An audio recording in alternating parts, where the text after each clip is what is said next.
Morning, everybody. It's time for the morning fishing report. I left the dock a little bit later again this morning, about 5:30 I left. I slept in a little bit after a great fireworks show and barbecue with some good friends last night, Don and John and Brian, and met some new people. It was great. Fireworks are awesome, one of my favorite things to do. So we had private fireworks last night. Just to remind everybody, tonight is the Brewerton fireworks right on the river, right next to the 81 bridge, across the street from the Circle K. So anywhere in town, on the water, that end, the west end of the lake, you ought to be able to see the fireworks great. It's a tradition in Brewerton, except for during COVID, and it's back this year again, and we'll be out there in our boat tonight watching fireworks. I left the dock this morning, like I say, about 5:30. Air temp was in the high 50s. Very little breeze. A little bit of a west wind. I got a text message this morning from a friend out here, an Awakening Angler friend. Said he was on a pretty decent bite, so I took off for once and I ran way down the lake. And I don't normally go that far. I went all the way to 123. Good Lord. And I fished with a couple drifts with my friend Paul. And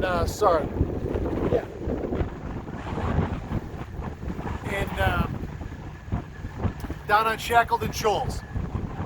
And it was well, I didn't do anything. I mean, I caught a goby.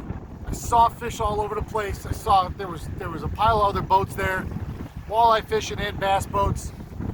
So I fished that for about an hour and a half, and I didn't do anything.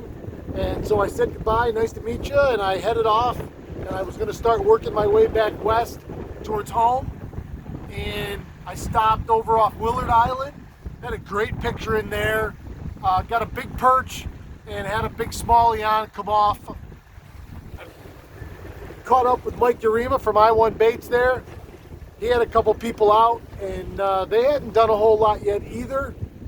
They ended up I just talked to them on a third spot we were on together, and they'd had a couple going, but it was pretty tough. And him and I said the same thing. Every place we looked, we found fish. There was a ton of bait around. I talked to Tony Buffa this morning by a text message. He had went to Plan B and was trolling down farther on the eastern end and had a couple. So when you start putting together, talking to 3-4 different people, not to say that somebody out here isn't killing them today, or maybe a lot of people. Sometimes this lake is just the luck of the draw. What group of fish did you land on? And if you land on the wrong group and they're not into it, or they're feeding on specifically something else and keyed right in on it, sometimes it can be tough to catch a few fish. And that's the situation I had this morning. And I kept bumping around the spots. I kept finding fish. I kept fishing them, and they just weren't on. Fishing's fishing, baby. You know, I didn't see a lot of guys out today, a lot of bass boats. I have to stop and think. I don't believe I saw a fish on this morning with anybody around me in any of the 4 spots I stopped. And that is unusual. That is unusual.